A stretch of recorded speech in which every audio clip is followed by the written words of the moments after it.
آپ کے نبی نے ارشاد فرمایا ہر شخص کے 3 دوست ہوتے ہیں.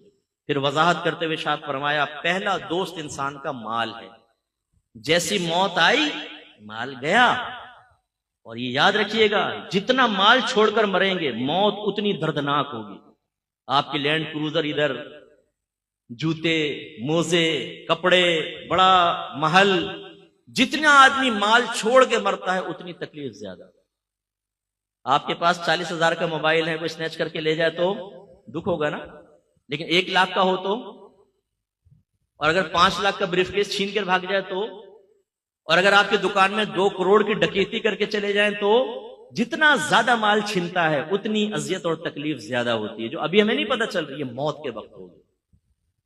لیکن ہم اس مال کے لیے جس کو ہم چھوڑ کر جائیں گے تو اولاد بعض اوقات نافرمانی میں خرچ کر کے ہمارے لیے گناہ جاریہ کرتی رہے گی، وہ تربیت تو ہوتی نہیں، اور چھوڑ کر ہی جانا ہے. اس کے لیے فراڈ کرنا پڑے، وراثتیں دبانی پڑے، رشوتیں لینی پڑے، دھوکہ دینا پڑے، حتیٰ کہ قتل تک کروانا پڑے. مروا دیتے ہیں لوگوں کو پیسے کے لیے، لیکن یہ مال حاصل ہو جائے.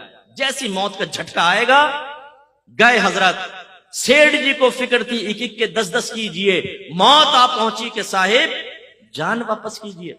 بنی اسرائیل کے ایک بڑے بہت سیٹ آدمی تھا، اس نے بڑا محل بنایا، بڑا مال جمع کیا، تخت کے اوپر پاؤں رکھ کر سوچنے لگا کہ اب تو میری 7 نسلیں بھی بیٹھ کے کھاتی رہے تو کمانے کی ضرورت، اتنا مال جمع کر لیا. اچانک محل کا دروازہ بجا. اس نے خادم سے کہا جا کر دیکھو کون جاہلانہ طریقے سے بجا رہا ہے. وہ گئے تو دیکھا پورے پھٹے پرانے حال میں فقیر کھڑا ہے. انہوں نے کہا کیا بات ہے؟ کہا اپنے مالک کو میرے پاس بلاؤ. کہا کہ تیرا دماغ خراب ہے، ہمارا مالک تیرے پاس آئے گا، بھاگ یہاں سے. اندر گئے. مالک نے پوچھا کون تھا؟ یہ حضور ایک فقیر تھا، آپ کو وہاں بلا رہا تھا. میں مجھے تم نے مزہ نہیں چکھایا اس کو؟ پھر بھاگ کر گئے. کہنے لگے بھائی تو کیوں نوکری سے نکلوائے گا ہمیں، کیا چاہتا ہے؟ اس نے کہا اپنے مالک سے کہو میں ملک الموت علیہ السلام ہوں، اس کی روح قبض کرنے کے لیے آئے. وہ خادم کانپ گئے اندر. وہ آقا نے دیکھا، بولا کیا ہوا تمہاری حالت خراب کیوں؟ کہا حضور باہر تو ملک الموت علیہ السلام آپ کو لینے آئے.